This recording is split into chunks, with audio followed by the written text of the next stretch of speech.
Madam గారు, SP madam గారు వారిని వచ్చి వారి యొక్క అమూల్యమైన సందేశం ఇవ్వవలసిందిగా, సలహాలు సూచనలు ఇవ్వవలసిందిగా కోరుచు.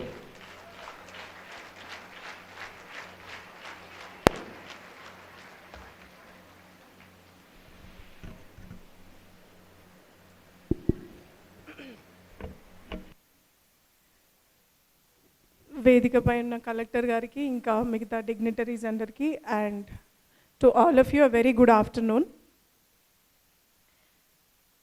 సో అందరూ ఆల్రెడీ ఇంపాక్ట్ ప్రోగ్రామ్ గురించి, దాని వెనకాల ఉన్న దాని గురించి చెప్పారు కాబట్టి I don't want to repeat.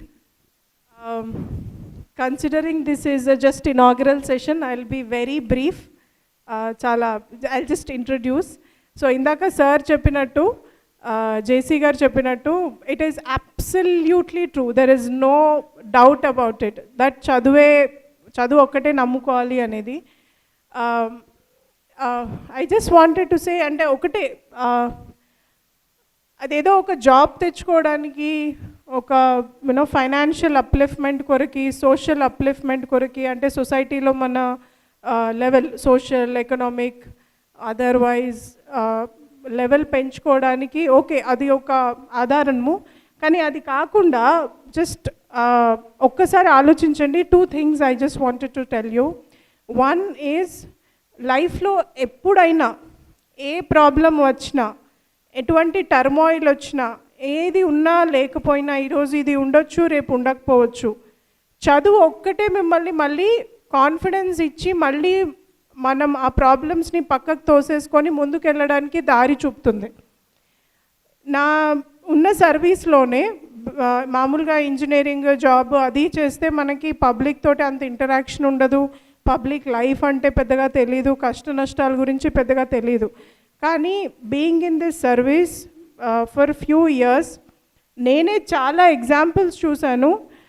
Just because ఎవరో చదువుకున్నందుకు, ఏది చదువుకొని ఒక డిగ్రీ కానీ, ఏదో ఒక స్కిల్ కానీ ఉన్నందుకు, వాళ్ళకి లైఫ్లో మధ్యలో అనుకోకుండా వచ్చిన కష్టాలను కూడా ఈజీగా ఎదుర్కొంటారు. లైఫ్ ఎప్పుడూ ఒకేలా నడవదు. ఏదో మనం వచ్చామా, జాబ్ వచ్చిందా లేదా, చాలా కెలామిటీస్ అవ్వచ్చు, మనకే ఏమైనా కావచ్చు, మన లవ్డ్ వన్స్కి, మనకు బాగా కావాల్సిన వాళ్ళకి ఏమైనా కావచ్చు. అంత అన్ప్రెడిక్టబిలిటీ ఉంది. ఆ టైంలో కూడా ఆ పరిస్థితుల్ని ఎదుర్కొని మళ్ళీ లేచి నిలబడగలిగే శక్తిని కానీ, ధైర్యాన్ని కానీ ఇచ్చేది చదువు ఒక్కటే. At the cost of repetition అయినా చెప్తున్నాను దట్ ఇంకా మన సొసైటీలో ప్రస్తుతం ఉన్న పరిస్థితిలో మన సోషల్ ఎకనామిక్ బ్యాక్గ్రౌండ్ని కన్సిడర్ చేస్తే నేను ఇంకొక వేరే ఆప్షనే చూడను. చదువు తప్ప వేరేది ఏది మనకి అంత హెల్ప్ చేయలేదు.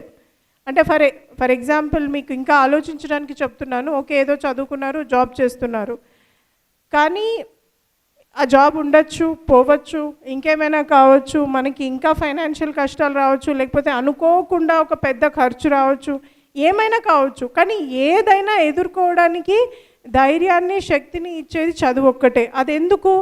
ఏదైనా మీ నుండి దొంగిలింపబడడం కానీ, తీసుకెళ్ళబడడం జరుగుతుంది, కానీ చదువును మాత్రం ఎవ్వరూ ఎక్కడికి, చదువు మీ జ్ఞానం ఎప్పటికీ మీతోటే ఉంటుంది.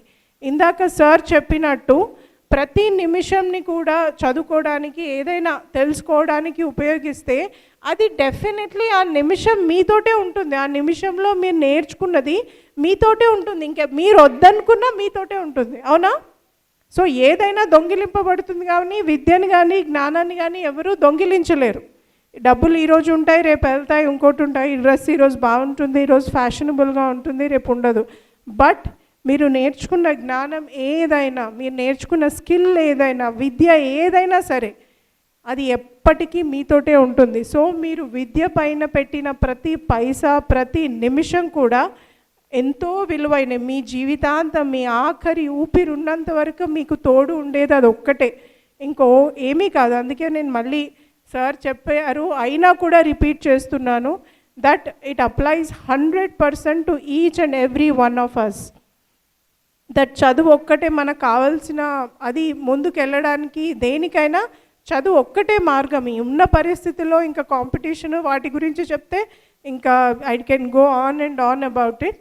సో అలా కాకుండా ఐ జస్ట్ అడ్వైజ్ దట్ ఒక్కసారి గుర్తుపెట్టుకోండి దట్ మీరు చదువు కోసం పెట్టిన ప్రతి పైసా ప్రతి నిమిషం మీకు లైఫ్ లాంగ్ ఉంటుంది, మీ ఆఖరి ఊపిరి వరకు అది మీ తోడునిస్తుంది. సో మీరు మీ టైంని కానీ డబ్బుల్ని కానీ ఎక్కడ ఇన్వెస్ట్ చేస్తారో ఆలోచించుకోండి. మీ లైఫ్ లాంగ్ ఇన్వెస్ట్మెంట్ చూసుకుంటారా లేక టెంపరరీ ఇన్వెస్ట్మెంట్స్ చూసుకుంటారా అనేది చూసుకోండి. అండ్ ఎవరైనా ఏమైనా క్వశ్చన్స్ ఉంటే అడగచ్చు. లాస్ట్ మై సెషన్ అలాగే చేశాను. మీ దగ్గర ఉన్న క్వశ్చన్స్ని పంపించండి and I'll try to answer them. Thank you very much.